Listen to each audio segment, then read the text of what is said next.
What's going on, peeps? Mastermind here. Welcome back to my channel. So today I want to talk about the huge events that went on this past weekend with Killer Instinct. The first thing, of course, is the Season 3 reveal that everybody's been looking forward to. We've been all kind of thinking about it for the last maybe 7 to 8 months, those of you who are into Killer Instinct.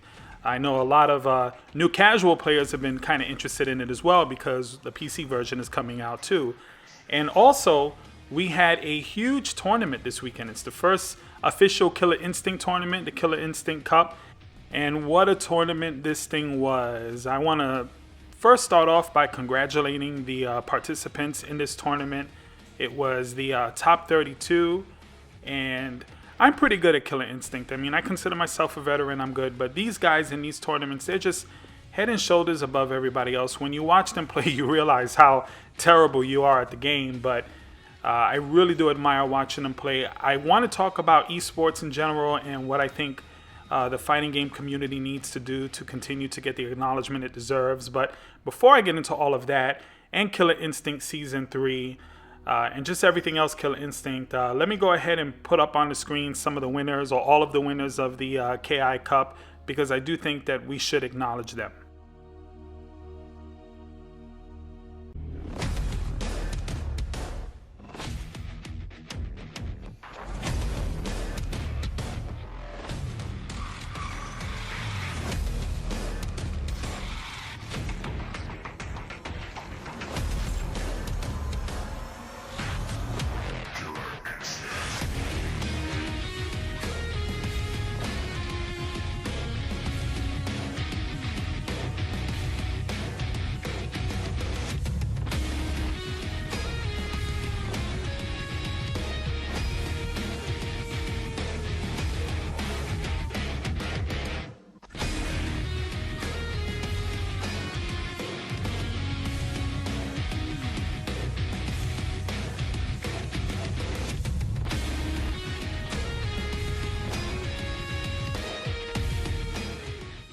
So there you have it. Those are the pros of Killer Instinct. Some of these guys have YouTube channels and have been on Twitch or stream on Twitch. So if you haven't had a chance to check some of them out, definitely do so. There's a lot of reposting of the tournament itself going on this week. So I'm sure if you missed any of the matches, you can check them out yourself. But really some great stuff. And one of the things I really enjoy about watching fighting games like, of course, Street Fighter, Mortal Kombat is you can implement some of the things these guys do into your game. It doesn't necessarily have to be combo related or anything like that, because I know some of the things that they do are a little crazy and not everybody can pull that off in the middle of a match. But as far as some of their techniques and setups and things like that, I think it's really important to watch the pros play, especially if you're trying to improve your game. You don't have to necessarily pay attention to the combos and how much damage this takes out or how many times they did a combo break or a manual. You don't really have to pay too much attention to all the complicated stuff.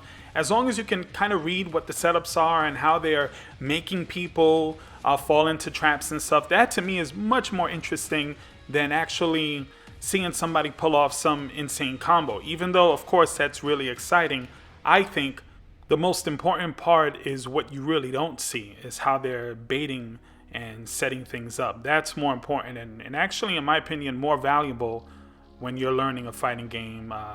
Of course, once you get past how to do certain moves if you're really new to fighting games, but the most important thing you want to pay attention to is what you're doing to try to get your opponent to miss a move or whatever. It's just like real fighting and real boxing. When you're fighting someone, you're boxing.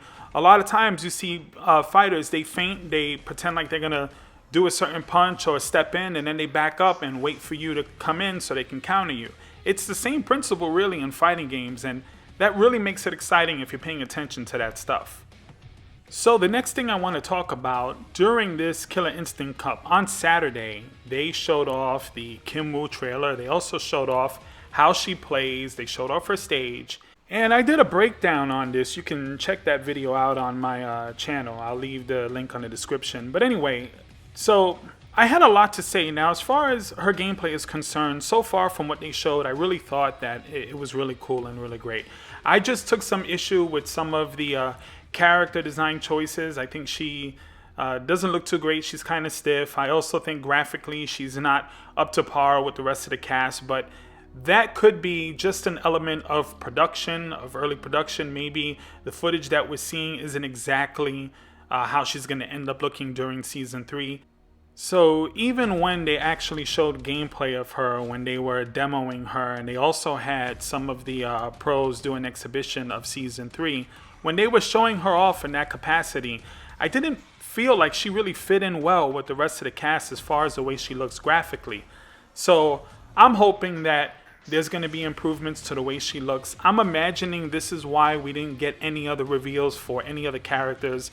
Probably because as far as presentation is concerned, they're not 100% yet. So I'm just going to give them the benefit of the doubt when it comes to that. Now, I also point out in the breakdown, you see the truck that just came in. That is very much like Big Trouble in Little China. I suggest you check out my breakdown so you can see more of that. But I really like the fact that they paid homage to that. It's really cool because the alleyway looks exactly the same, as well as the truck is almost identical to the truck that they showed in that film. So that was really cool. I'm glad that they did that. Killer Instinct is really known for a lot of its pop culture references. They were doing quite a bit in season 2 with these horror tropes with Omen. I also did a breakdown on that a while back where Omen resembled a character from The Exorcist called Pazuzu, which is actually considered a demon in real life if you believe in that sort of stuff. But there are actually statues of this creature all around the world, and it does resemble Omen a lot. And of course you have, the whole saber wolf thing, and you have your little spider queen, and you have your traditional type of boxer, and you have your mummy, which of course they say is not a mummy, but Khan Ra and Mum Ra from Thundercats. Killer Instinct is just filled with these kind of things, and if you grew up in the 80s and the 90s, you're going to pick up on a lot of these references, which I think is really cool, considering that Killer Instinct really hasn't had a sequel in like 20 years up until now. So all of these things that we kind of grew up watching and we associate with the original Killer Instinct, they're bringing a lot of that back. So back to Kim Woo, a lot of the reveals that they showed regarding the new characters in season 3, they actually showed off Kim Woo and Rash. Now, when we first got the preview of Rash, a lot of us were speculating that the actual costume that they showed was the actual retro costume or retro version of Rash, because it looks so much like the game.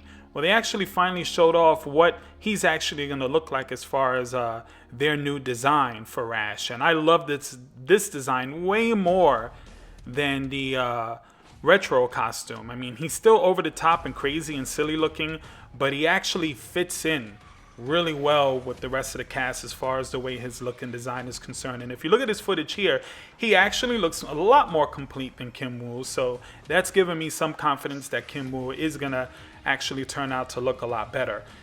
Now, of course, I'm comparing Rash to a beta version of Rash that we played months and months ago, whereas opposed to this version of Kim Woo is supposedly the version that is coming out right before the actual season 3 comes out. So we're about 2 months away or a month and a half away from season 3, and this is what we're looking at. This is the presentation. This is what they wanted to show off regarding Kim Woo. So who knows, maybe this is just an older version that they built that they had pretty much saved for a while, or at least for this event. Maybe they're much further along with her. But one other thing I want to mention about Rash was his animation.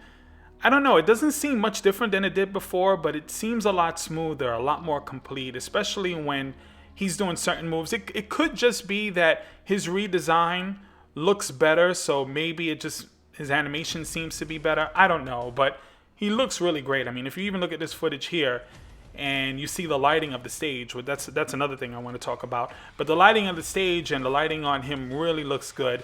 He's kind of got this more scaly kind of look to him. He's darker. He's not as bright. He doesn't really look like a cartoon here. He actually looks like a Killer Instinct character. So I can't wait to see what they're going to do with the other characters, especially with the guest characters that they're talking about. Now, one of the awesome things that they were able to show off about Rash was his taunt. Now, if you haven't seen this, I'm just going to play the footage as they showed it because it's really cool to hear the crowd reaction and just to see how really amazing and how much detail that they've put into the game. So check this out. Let's do his taunt. Hey, just look at the screen. Make eye contact with Rash. Yeah. Are you ready?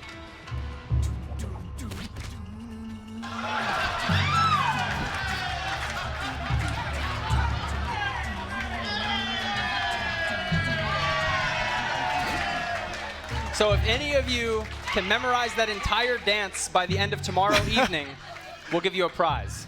And you'll have to perform it in front of us. But that's not all. That is not all. He actually has 2 taunts. What? Yeah. Oh yeah, the slow one.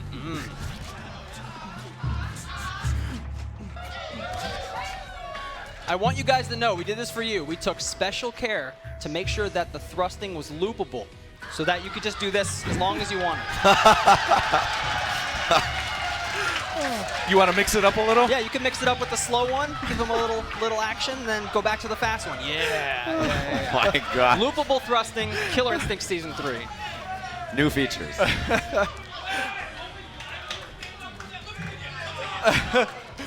All right, we'll loop it again. Yeah.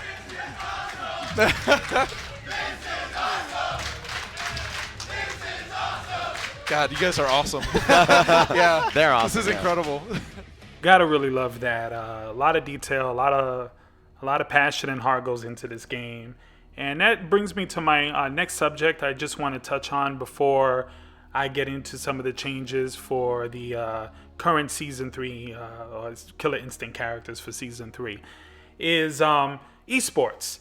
Now, I know that the trend right now is with fighting games, especially when you see the way they're designing Street Fighter V, is they're very esports minded. Now, let me just start off by saying I kind of don't like the term esports, because especially if they're going to put it on ESPN and they're going to do stuff like that. And I've always had a problem with it, because same thing with like poker, same thing with other sports that don't really involve physical activity, as like, you know, football, basketball, hockey, anything like that. Anything where you're controlling a device or you're just kind of sitting around doing something, a lot of people who are into sports reject it. And to call it esports, kind of, I don't know. I wish that it would just be called competitive gaming or something like that, where you're acknowledging the competition, but you're not trying to clump it in with the whole mentality of it being a sport. I know a lot of people disagree with me as far as the philosophy on that, but I think if you call it that, you kind of immediately alienate a portion of the potential audience. So, but anyway, I know that this is what they're pointing at. This is what they get up to, because it's a lot of money. If you think of League of Legends and how much money that stuff generates, it's a real popular thing. Which brings me to my point. Killer Instinct Cup was very successful. It did really well.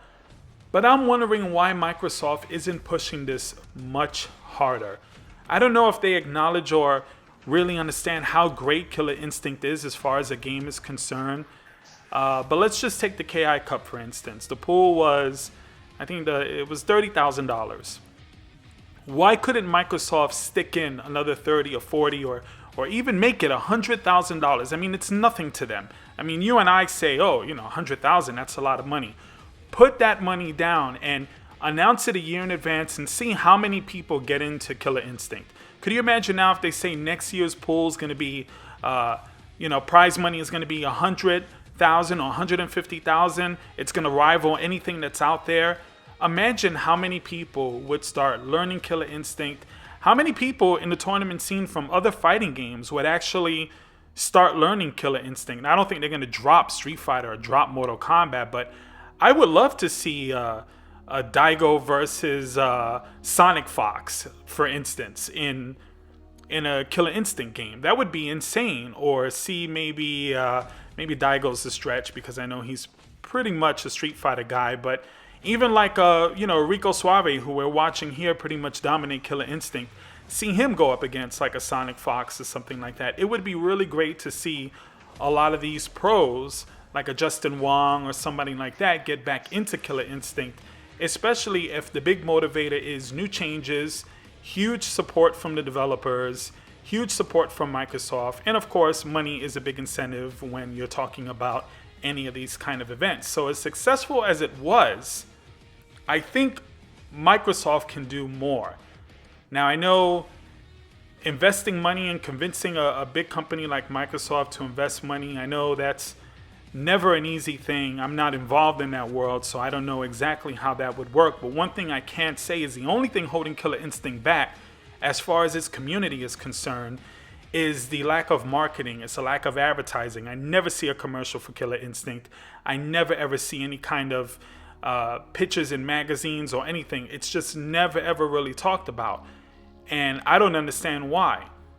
Even like when I watch YouTube videos, there's no season 3 advertisements that pop up before any of the videos, but I've seen the Street Fighter ones, and I saw a ton of them for Mortal Kombat when that was coming out, as well as the Combat Packs. Combat Pack 2, I've seen that advertised over and over on television and on the internet. So I just wish Microsoft would look at this franchise and say, hey, we have a legitimate game that can compete with Street Fighter, Mortal Kombat, and Smash Brothers, and we're going to push it as such because it is exclusive to our system. Also, if you have a PC now, you can enjoy it. So I think if they took that approach, I think Killer Instinct would do a lot better. I'm glad to see that there are steps being taken, but when I'm hearing game players like myself who are donating several $1,000s to this KI Cup so they can get tournaments and build the community, it makes me sad that a billion-dollar company like Microsoft won't do the same thing for their own game and their own franchise. I mean, really, if you think about it, Microsoft giving $100,000, even if they gave $1 million, which again, I know that sounds crazy, but that would be like the equivalent of me buying my niece a Happy Meal. I mean, you got to understand how huge and how powerful and how much money Microsoft has. Now, I understand a lot of people saying, well, the Xbox One isn't really selling like the PS4, and they're not going to give away that much money.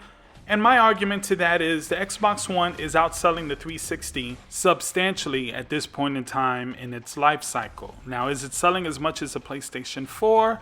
No, it is not. But if you just compare it to any other system that Microsoft has ever made, home console, the Xbox One is number one as far as how fast it is selling. So they absolutely can push this a lot more. And I know this is an unrealistic scenario, so I just want to keep that in mind. But let's just say, hypothetically saying, let's say Microsoft turned around and said, we're going to give $1 million prize to the best fighter in the KI Cup. Let's just say they do that like next year. Just that publicity alone would garner so much attention. The media would cover it. Anyone who's remotely taken any interest in fighting games, let alone in Killer Instinct, would be really interested. There would be people from all over the world coming to compete or even just to watch. It would be a really, really big deal. And that goes for any kind of fighting game out there or anything regarding video games. And I think it would be a good investment. Maybe $1 million sounds like a lot, but again, this is just a hypothetical. And I know that a lot of people would probably be like, oh no, make Killer Instinct mainstream, that would be lame, and we like our small community, and we like this, and all of that lovey-dovey stuff is really, really nice, but at the end of the day, it's not gonna convince Microsoft to want to go ahead and continue making a Season 4, a Season 5, or a Killer Instinct 2. I don't want this franchise to become a thing where after Season 3, it doesn't show up at EVO anymore, or they're not interested because it didn't really make money on the PC. They're not interested in continuing making a sequel or doing anything else with it. It would be a real shame if we don't see Killer Instinct after this iteration for another 20 years or never at all. So that's my thinking. I want to see this franchise continue. Okay, so moving on now, I just want to quickly run through some of the changes that they made for Killer Instinct Season 3, the existing characters that we have. Just like what they've done with any patch in the past or when they went from Season 1 to Season 2, there's going to be a lot of changes done to some of our favorite characters that we're not going to like. And here's no different because my main character is Sadira, and I really, really hate what they've done with her. I don't think that the additional buffs that they gave her were really all that great, nor do I think the nerfs were totally justified. Her hard jump kick, I don't understand why that doesn't take out a lot. I don't understand why they didn't really give her a flip out maneuver or anything to really help her juggle characters. That little stomp doesn't take out any energy. Her web damage has been nerfed. Like, they really just stripped her down, in my opinion. Now, of course, they, season 3 can come out and I might have a different opinion when I play the game. Who knows? But just everything that they showed with that particular character kind of disappointed me a bit. I know a lot of people complain about Sadira, but she is not top tier character in the game. She hasn't been, I don't think, since season 1. And even in season 1, I didn't think that she was actually the best character in the game. But a lot of people seem to kind of have issues with her. I guess because of her gameplay style, she has a lot of potential to give a lot of people trouble because of how strong she is in the air.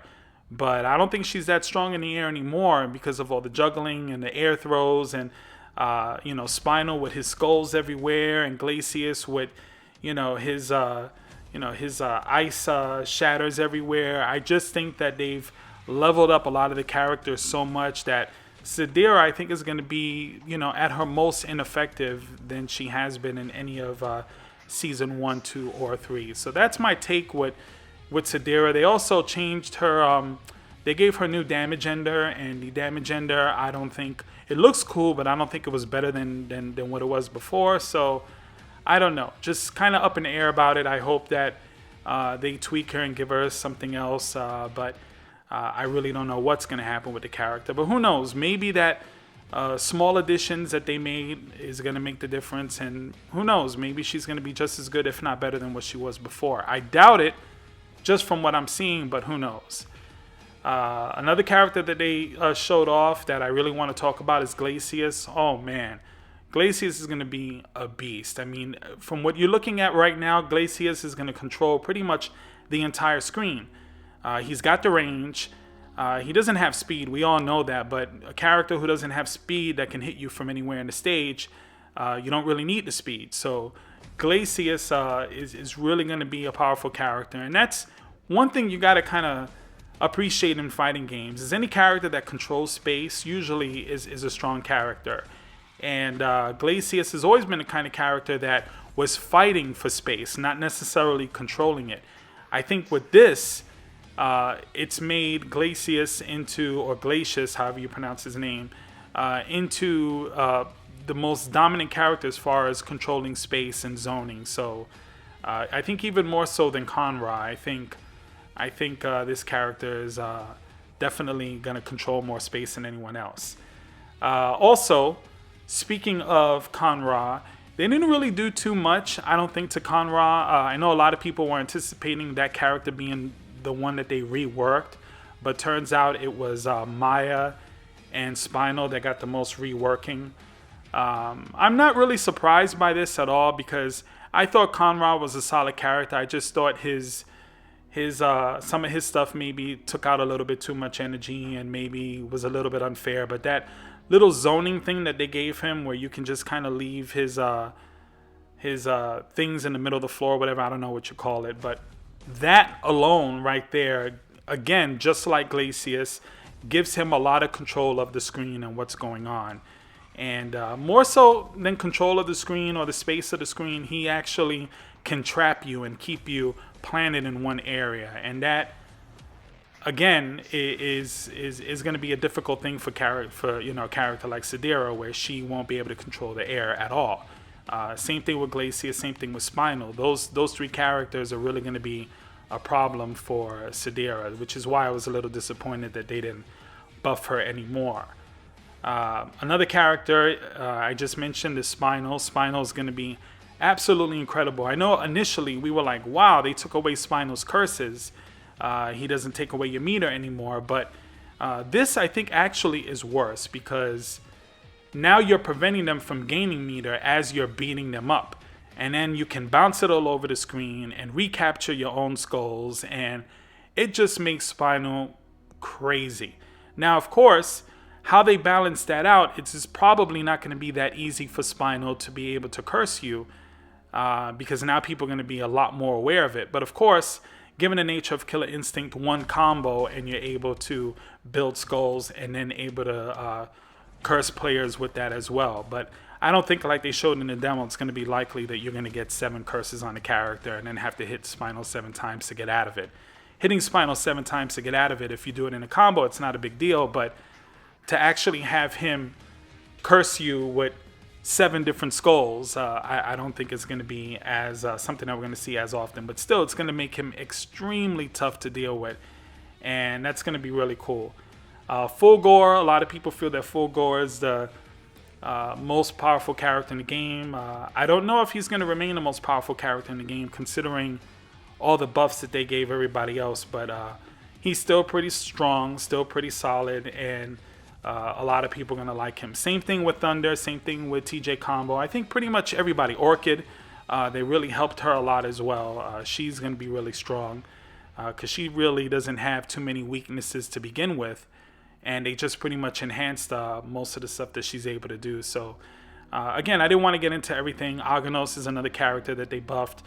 They talked about Omen really being buffed, and from what they actually showed, it doesn't seem like much, but just the increases in the hitboxes that they were talking about seems like that's going to be a real big thing for Omen. So overall, I got to say, yeah, it's really exciting.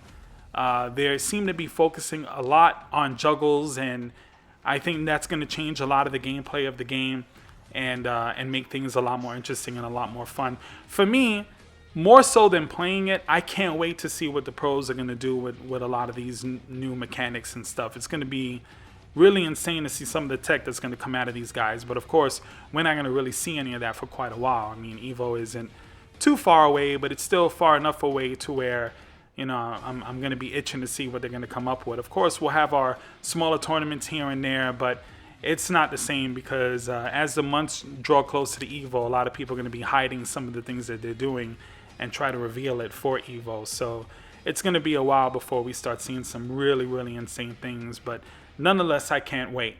Anyway, that is it for this breakdown and recap of this wonderful weekend for Killer Instinct. If you haven't had a chance to check out any of the tournament footage or see the actual reworks for the characters, definitely check it out. I mean, it's worth your time, especially if you're into Killer Instinct.